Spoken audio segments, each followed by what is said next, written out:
আজকে সকাল ৮টায় ইসাকাদা দরগার ওইখানে আসলে একটা দুর্ঘটনায় একজন মারা গিয়েছেন।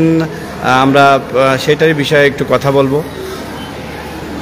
আজ 19 তারিখ 19/5/2025 সকাল অনুমান 8:30 সময় মাগুরা সদর থানার ইসাকাদা দরগার মোড় নামক জায়গায় একটি সিএনজি অ্যাক্সিডেন্ট ঘটনা ঘটে। সেখানে একজন 60 অজ্ঞাতনামা ব্যক্তি গুরুতর আহত হয়ে চিকিৎসার জন্য মাগুরা সদর হাসপাতালে আসে। চিকিৎসাধীন অবস্থায় সে মৃত্যুবরণ করে। ব্যক্তিটির সঠিক পরিচয় পাওয়া যায় না। পিবিআই ঝিনাইদহ টিম আমরা তার শনাক্তকরণের চেষ্টা করছি। আমাদের কার্যক্রম চলছে। পরবর্তীতে কোনো আপডেট পাওয়া গেলে আপনাদেরকে অবহিত করব। আপনার নামটা? আমার নাম মোহাম্মদ নাসিরুদ্দিন, আমি ইন্সপেক্টর অ্যাডমিন পিবিআই ঝিনাইদহ।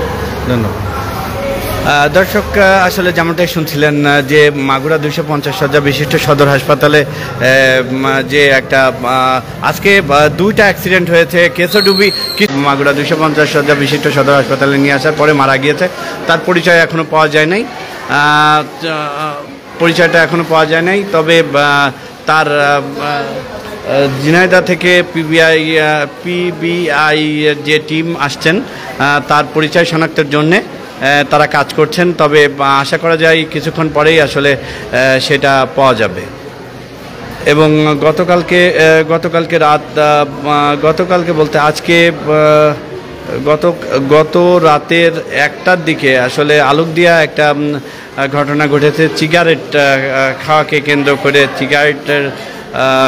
কেন্দ্র করে 3 জন আহত, 1 জন নিহত হয়েছেন।